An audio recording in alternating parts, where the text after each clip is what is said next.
Ladies and gentlemen, welcome to the Doghouse, the game room studios of BigLipRadio. And this week on Adventures with Pappa J, we've got a special one. We're going to compare Ms. Pac-Man from the arcade to the Atari. So we're going to, of course, use the arcade ROM being played on an Xbox Series X. And we're going to look at the Atari 2600 version, which will be played on a 2600 Plus. We'll be looking at the Atari 5200 version of Ms. Pac-Man. It'll be played on original hardware. And finally, the Atari 7800 version of Ms. Pac-Man. That'll also be played on the Atari 2600 Plus. And if you stick around to the end, I got a couple of special editions we'll also take a look at. Let's get it rolling.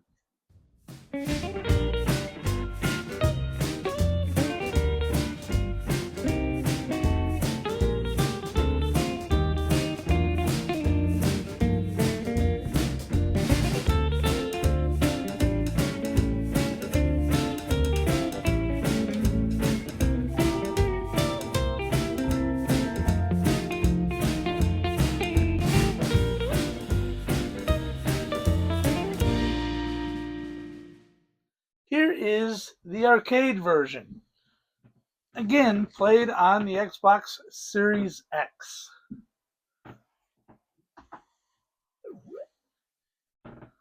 Alright, let's put a little volume on this baby. And let's start this game. Oh. This is probably the most perfect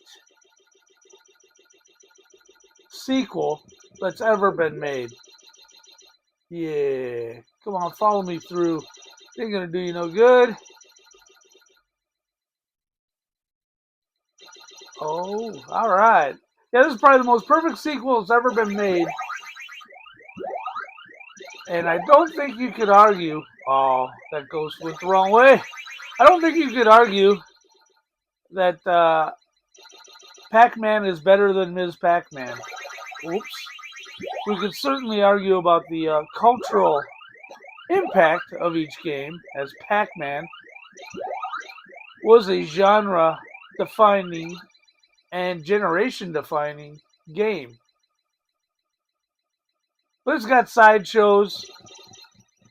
The graphics are really colorful. There are 4 mazes. Oh. Uh-oh, I might be in trouble. Oh, and I am in trouble. So this is Ms. Pac-Man for the arcade.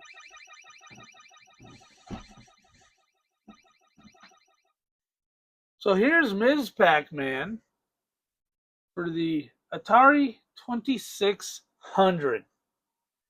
This was a masterpiece of the day.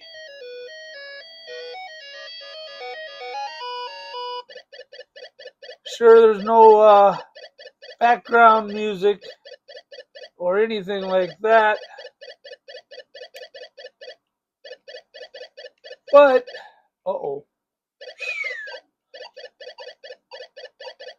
But the graphics are really sharp.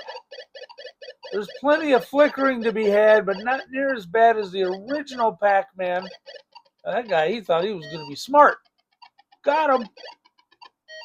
And there are 4 mazes, and the mazes are clearly inspired from the arcade, although certainly not the arcade mazes. All right, here is the 5200 version of Ms. Pac-Man.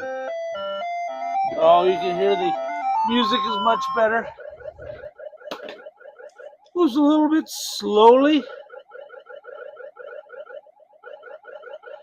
but it has 4 nearly arcade perfect mazes. They are stretched horizontally instead of vertically. But they are the mazes from the arcade version. And on top of that, oh yeah, you think? You think? I don't. Ha ha! Oh, there was two of you there, huh?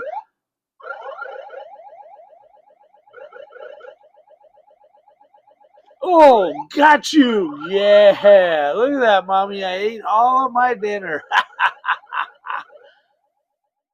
Here it is, with its arcade accurate opening.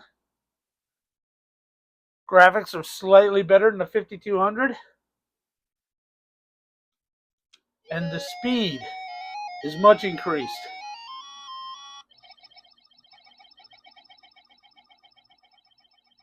The sounds are really good.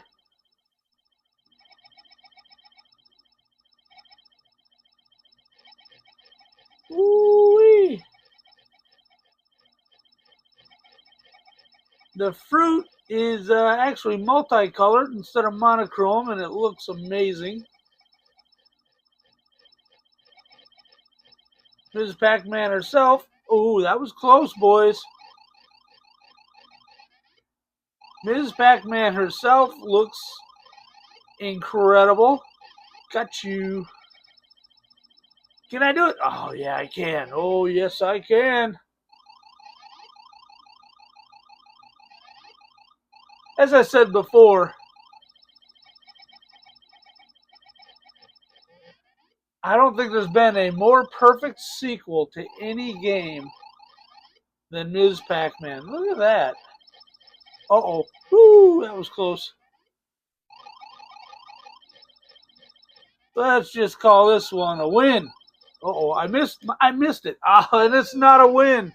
All right, well, let's take a look at a few other versions of Ms. Pac-Man before we wrap this thing up. Here is Ms. Pac-Man for the Game Boy. Let's take a look.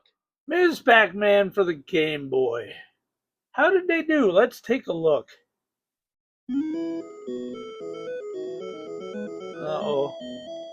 Scrolling screen. That's a problem. I don't believe this is the arcade map. And the ghosts are all the same color. They certainly went their own direction with this. Which is weird, especially since I would imagine the Game Boy could handle the actual ROM. Yeah, got you all. This Pac-Man's a nice little shade of pink, which my Hyperkin probably selects colors, as this is a black and white game. Whoa! You ain't getting me, Jack. Well, that's interesting. What do you guys think of this one? Let me know down in the comments. Here's Ms. Pac-Man for the Sega Genesis. Look at this opening screen. That looks cool.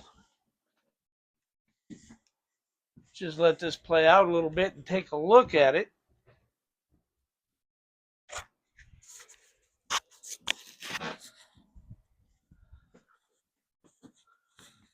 Oh, another scrolling maze.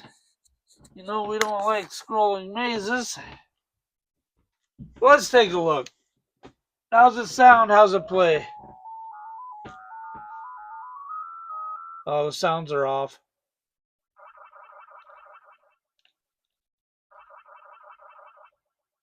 The sounds are off, and I can't get her to go up and down. I wonder what's up with that.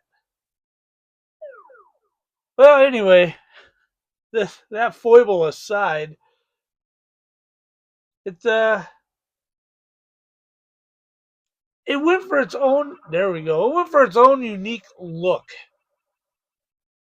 kind of its own unique sound. Okay, we got the control back. I wonder what the hell happened there.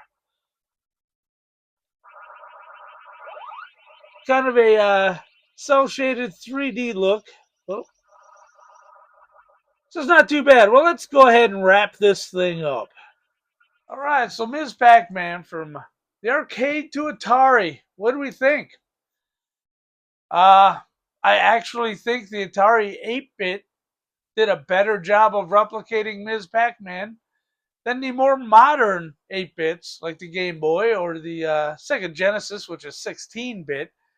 The Genesis had its own unique feel. It had like shading and a 3D look to it. It was kind of cool for what it was. But yeah, the 2600 game was a masterpiece of programming. I don't know how they did it. It looked amazing. It sounded really good. The 5200 version, my favorite version, probably for sentimental reasons, sounded great, looked great. The 7800, of course, came in, and it made it work. It was the best version of all of them, even if not my favorite. Oftentimes, with me, the best and my favorite are often two different entities. So yeah, thank you guys for joining us in Adventures with Papa J. Leave your comments down below. Let me know what you thought. What was your favorite version? Uh, the 8 and 16-bit hold up? Do the old 8-bits hold up? Let me know what you think, and send me some scores on Ms. Pac-Man. I'd love to see your high scores, and I'll see you later.